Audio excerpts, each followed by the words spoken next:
Welcome back in, everyone. Thank you for staying with us. Tonight, we are joined by Laura Bean from the University of Maine. Laura, thank you so much for coming in tonight. Thank you so much for having me. So you've been working with the Rural Thrive project for a few months now. Can you tell me a little bit about it and what it is? Absolutely. So we are a project at the University of Maine in the College of Ed and Human Development. We are the recipients of a really generous funding, thanks to Senators King and Collins. And our whole purpose is to help promote resiliency amongst our teaching corps. We know that teachers are hard workers and it is a hard job, and we also know that there is a national struggle with keeping teachers in the classroom, and so we are working in a variety of different ways to support them at different stages of their career. We work with early career teachers, we work with teacher leaders who typically around mid-career folks start thinking about saying, I want to stay in the classroom, but I'd like to do more. I'd like to do some leadership stuff. And we also work with building and district leadership. And teacher resilience. Yes. What does that mean? Explain that to me a little bit. We think of it as having that sense of self-efficacy, that sense of stability, that sense of saying, today was really, really hard. Maybe this year is really, really, really hard.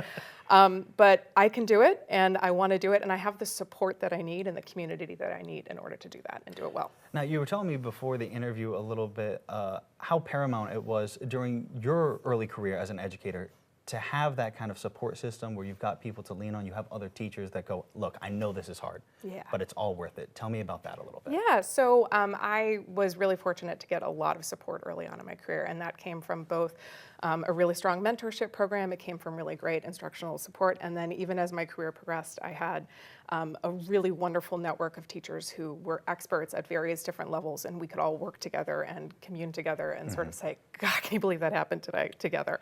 And that was really, really crucial, and that is hard to do anywhere, and it's especially hard to do in some of our rural communities that have smaller schools or more distant schools and stuff like that. And so we want to try to provide that kind of support at all different levels as best we can. And what does that support look like? So our main focus is on building communities of practice. So getting teachers together, mostly virtually, because we're talking about distant communities here. Mostly virtually, communities of practice at all different levels to offer that training, that support, that professional development, and that communal working together. We also do mentorship and just general professional development support. All right, and one last thing, how do teachers get involved? Well, so you can find us on our website, which has a really long URL. So I'm just going to tell you to Google UMaine Rural Thrive, and I promise will pop up first of all. One exciting thing that's coming up is the Summer Educators Institute, which is at the end of June. And there's lots of support and there's lots of scholarships to attend, especially if you are a member of our community. Awesome. Well, we will have links to all of that a little bit later tonight on our website, foxbangor.com. For now, Laura, thank you so much for coming in. Your full weather is after the break. We've had some beautiful weather out there recently, but starting tomorrow, we're going to see a few more clouds and a few more showers. Not all of us are going to get it. Who's going to see the rain tomorrow? We'll have those answers coming right up.